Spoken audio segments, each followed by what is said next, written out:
start singing? Hey everybody, welcome to the very first episode of Xmas Your Enthusiasm. Thank you. This podcast, I will be taking you through every episode of Larry David's legendary Curb Your Enthusiasm and breaking down. It's not going to be a review of the episode. It's going to be each time Larry has a confrontation. I keep in my head for some reason calling them the transgressions. I don't know why, it drives me crazy.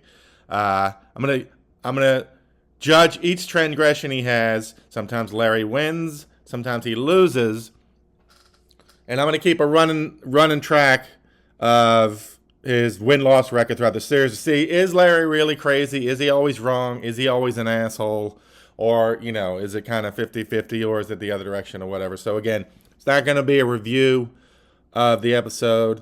I'm going to be picking out certain scenes, these fights and whatnot. I'll be up front. I'm probably going to be shitty about describing the actual scene.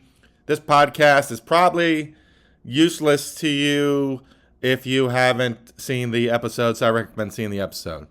All right. The first episode, and again, I'm just picking them randomly and not going in order. Season 6, Episode 2.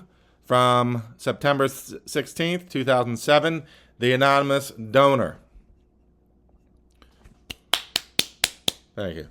Well, first of all, before we get started, I did have something weird happen to me over the last 2 days. Last night, I was bebopping around Wegmans doing my thing, and this woman was staring at me, and she said something. I said, huh? A play, sorry. And she said, I like your shirt. And I said something probably amazing. And then I can tell she wanted to keep talking, but I just, didn't think of it and kept on going. And then today, some woman just on the sidewalk walked with me, just started yapping to me. I don't even know what the hell she was saying. And so I'm just like, okay, whatever. And but then it just occurred to me, 2 women speaking to me in 2 days, breaking my old record of 0 women in 8,000. Have I been fucking handsome this whole time? Have I been having women throw themselves at me like this the whole time? I could have been getting laid constantly. Nobody told me I was handsome. God damn it. I mean, that would have been, now I don't know who, now the ladies can compete to see, the first, what? that would be a podcast. Xmastime's relentless march to ending his virginity at the age of, no. All right. I don't know what the hell, off track there. Anyway, I got distracted by thinking about those ladies. So anyway, our first transgression on the episode is, of course, the introduction of Leon. Of course, maybe the greatest character of all time. So this is the very first episode we see Leon. The black family they've come in from New Orleans, and it turns out there's Leon. So everybody's like, hey, great, it's Leon. The rest of his family, and Larry's just a little thrown off. He's just a little caught off guard, but it's kind of played like he's some sort of jerk for saying, hey, who's this guy that just ran into my house and now he's upstairs picking out a bedroom? I mean, couldn't they have told Larry, hey, by the way, we have, our brother or nephew coming in tomorrow, just to let you know. Well, I don't think that's crazy for Larry to be caught off guard a little bit. He had a right to be a little bit miffed or surprised. So, tell you what, Larry starts his series off 1-0. So, not too bad. Next thing I got to bring up is the whole dry cleaner thing. Larry goes to pick up his dry cleaning, and a very Gina Gershon.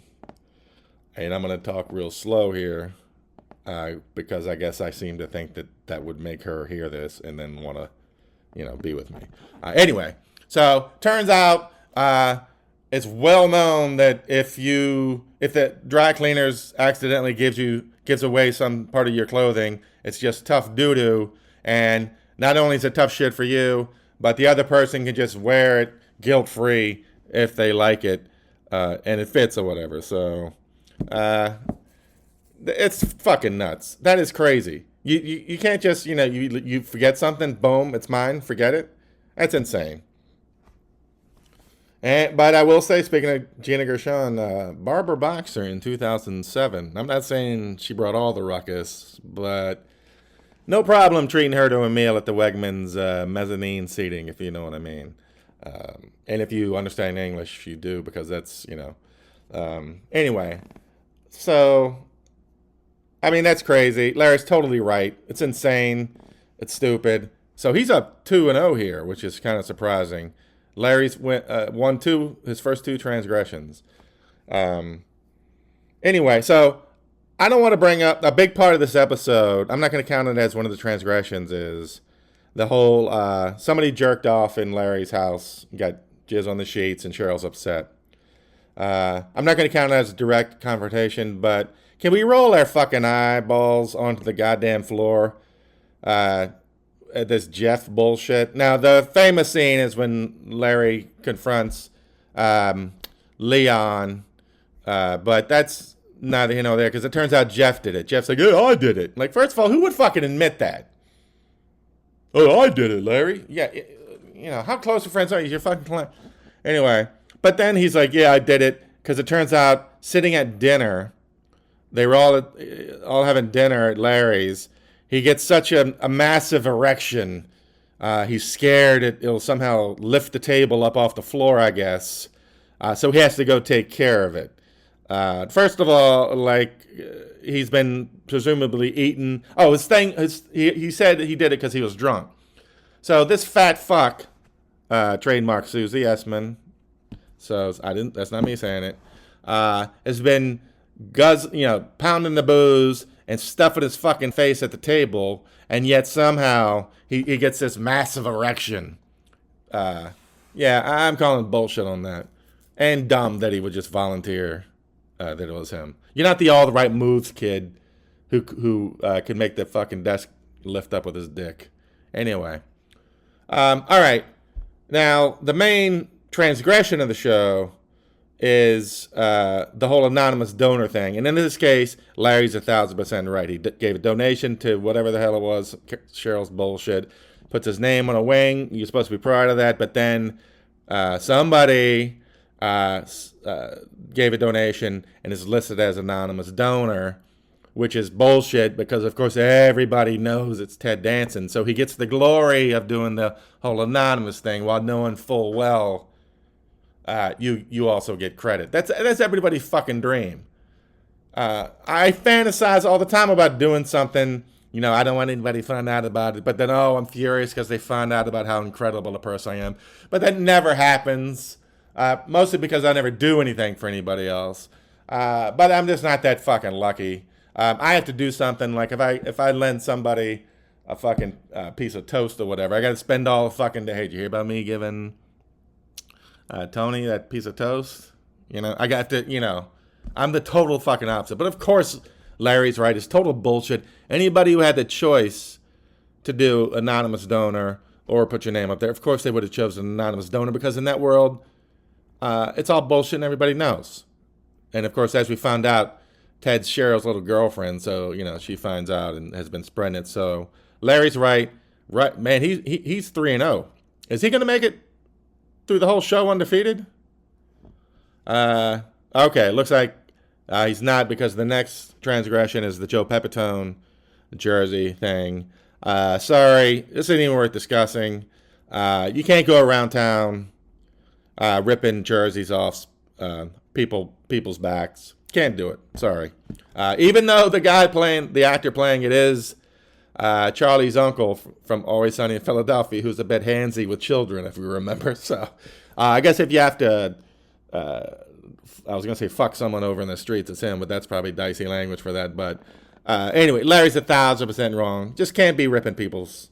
And you know what? Number one, if you are going to do it yourself. Don't send your buddy to do it. And yes, I'll say it, your black friend, who it's probably scary to a lot of, rich Hollywood people if he comes up to them and just starts taking the shirt off. So that's double, triple, whatever bullshit on Larry. It only gets counted as one loss, but that pisses me off.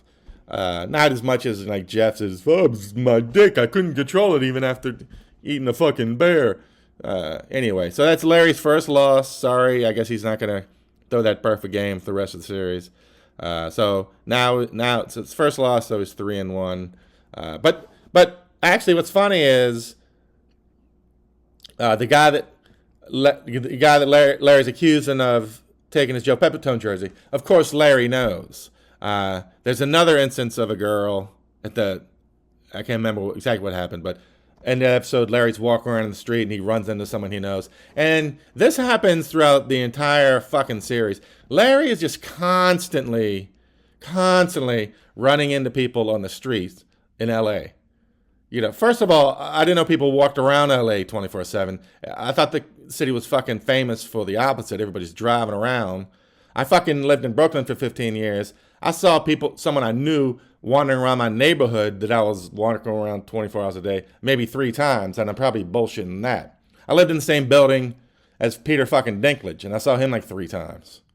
But yet somehow every time Larry leaves the house, he's just bumping into people. So I don't get it. Anyway, so then the final transgression, Larry's record right now is 3-1, so he's guaranteed a winning episode. So then it turns out Susie shows up with a teddy bear that her kid found, one of her kid's teddy bears, and it has jizz all over it. So the kid freaks out. Susie grabs the bear, goes and confronts Larry about it. And I'm like, first of all, how did the kid even know to be freaked out that it was, something like that? Like, she's like 6 years old. She knows what jizz looks like in that context. That's terrible. I'm sorry. And then instead of just instantly burning it, setting it on fire or launching it in outer space, Susie not only takes the bear covered in jizz, drives it over to Larry's house, and then like waves it around. Like, what the fuck? I don't remember why Larry was... I guess because he busted Jeff or whatever, so... I'm sorry people are jizzing all over your kid's teddy bear, Susie, but you're not helping your case by fucking driving around it, because now the shit's in your car, so you look like a fucking asshole. That's what I'm saying. Anyway, so Larry's right there. Come on, Susie. You're better than that. So Larry's record for the episode, our first ever episode of Xmas Your Enthusiasm. I bet you thought I was going to call it Curb Your Xmastime. Shame on you. You're gross. Takes his record for the first episode to 4-1. So thanks for joining me for this, everybody. I really appreciate it, and I'll see you next time on Xmas Your Enthusiasm.